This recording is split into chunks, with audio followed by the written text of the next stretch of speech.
They say west is best, and who are we to argue? After the long drive and a little stint on the Corn Ferry, we arrived at a jumping off point. Today's adventure was to be a simpler affair. The wife was not long back from the States, and a whiff of jet lag remained. That, and the fact that neither of us had been out on our bikes hardly at all since the last adventure, meant that we adopted to a more modest route. A few hours perusal of the OS maps, and we settled on a distant glen in Ardgour, an area we hadn't yet frequented for our adventures. So this was it, a back to basics, garden variety, or at least for us, bikepacking trip.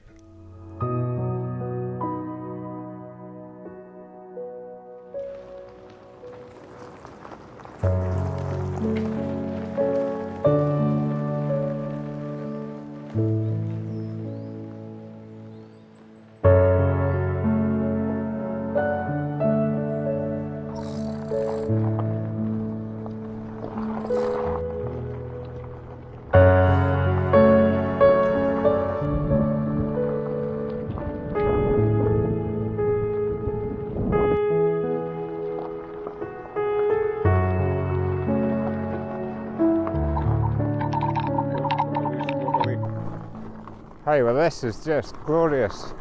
We've just kind of left the trees.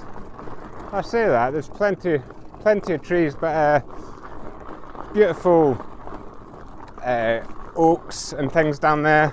Yeah, quite a change from the normal kind of conifer stuff, but it's just lovely and cool, not too hot. Plenty of lovely views of up ahead and what's to come. Yeah. Fantastic. Yeah, so as I said earlier, we really are taking it easy. I'm just enjoying this one, and the weather's brilliant. So, long may it continue.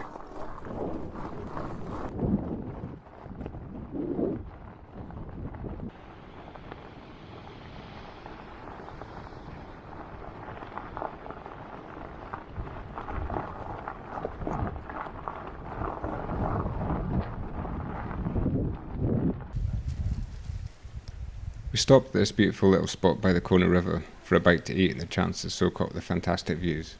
Wonderful little spots like this, ideal for resting or even camping, are numerous in Glencover. Our target, however, still laid many miles off, but we didn't let that stop us lingering for a while. Soon enough, it was time to get back on the bikes for a few more miles and a bit of wildlife spotting.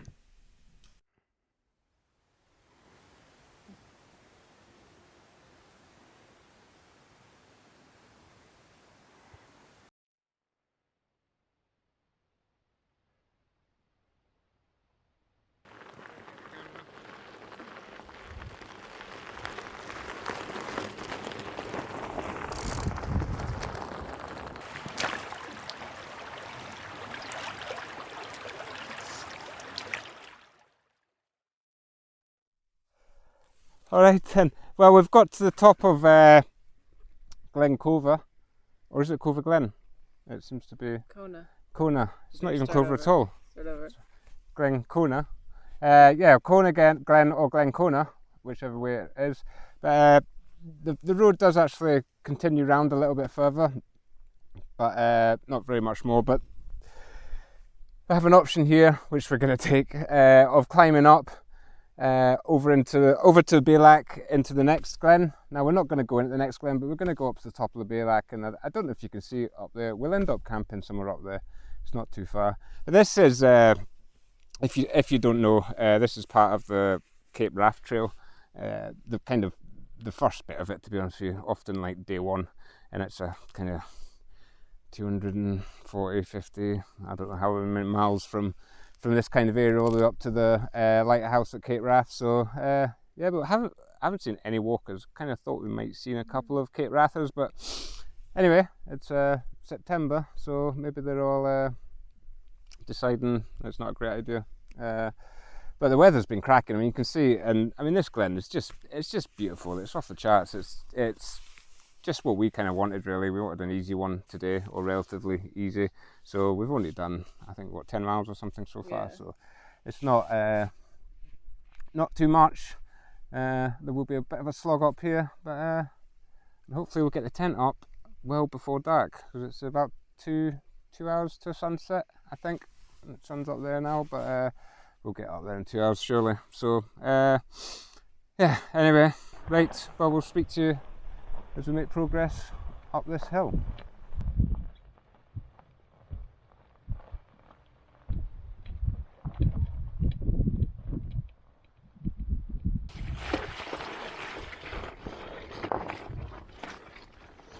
After much wailing and gnashing of teeth, we managed to get up onto the Bailach. We found this little lump just a few metres above the main path, with fantastic views down to Fief Nan Con and further out towards Glenfinnian.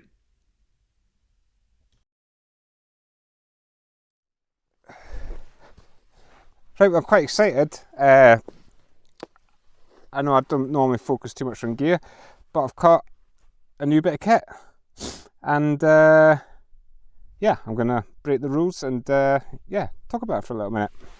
Anyway, kettle, fantastic idea.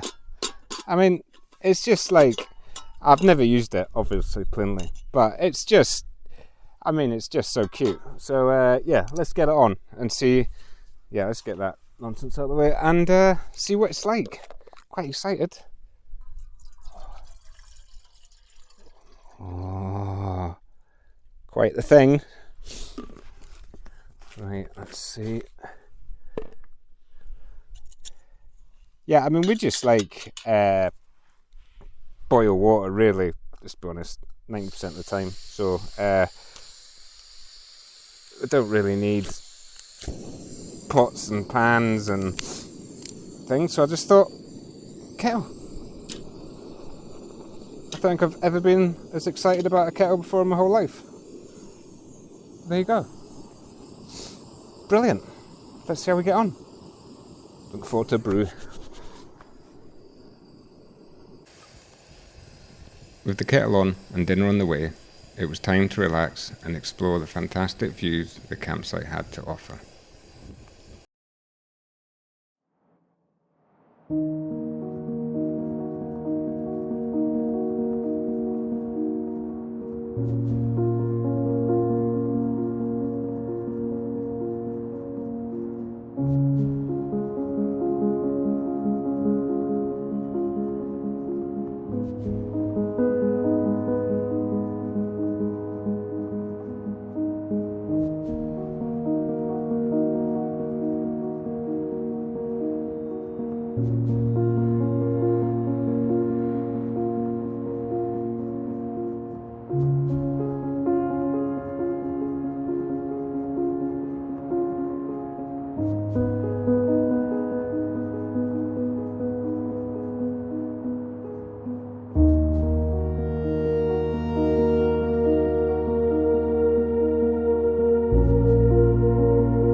I opted to fill up again with water to avoid having to do it in the morning. All I could find was this fairly muddy bog. Still, I managed to get enough to keep us going, and it gave me a final view of the dying light on Gulven, the biggest of the Glenfinnian Munros. With darkness rapidly approaching, I didn't have to wait long for the night sky to make its impressive appearance.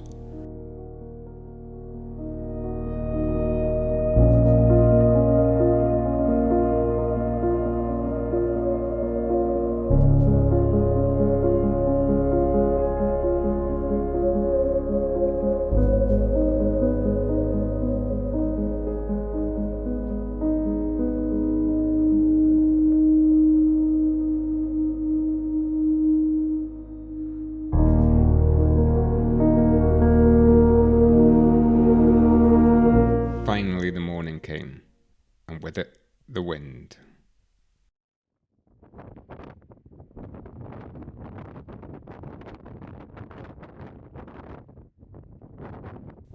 It had been a fairly restless night with increasing winds as we approached morning. We hunkered down in the tent for a bit and made coffee in the porch before heading outside to tackle the bracing winds. To be honest, I quite enjoy it when it's like this. It fairly blows the cobwebs away, even better when it's a bit of a tailwind back over to the bivouac.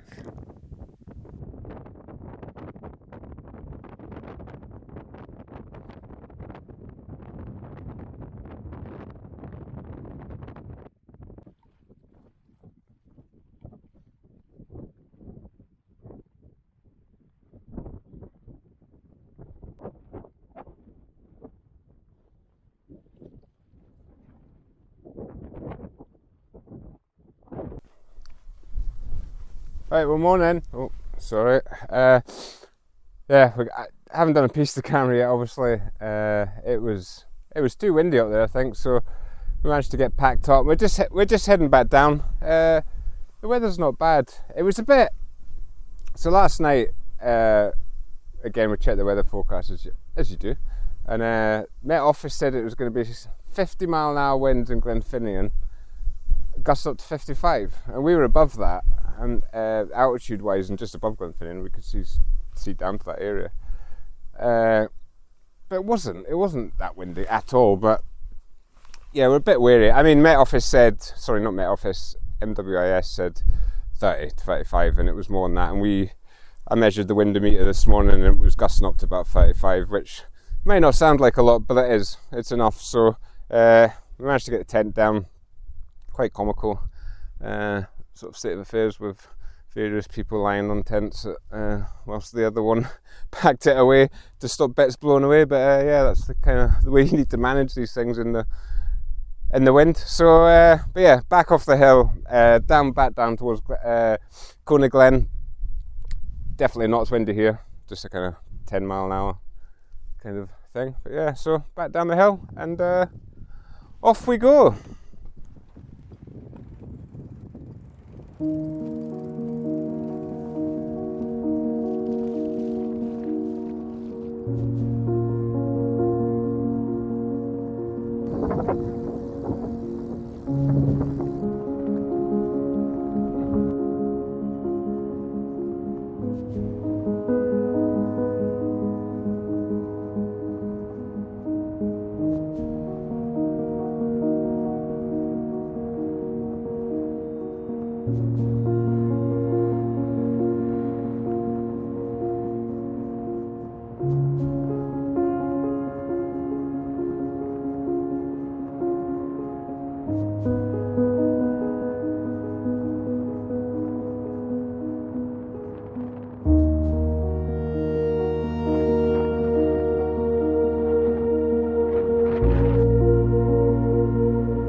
that's us back at the car. As you can see, everything just about squared away, but I mean, what a great night out that was. We both really enjoyed it. Some of the wind on the way back was probably not far off the 50 mile an hour that met off his forecast, to be honest with you. Both got blown off our bikes once, but anyway, no, it was nice, no rain, so I'm not really complaining, even though it sounds like I am. But no, fantastic camp spot up high there.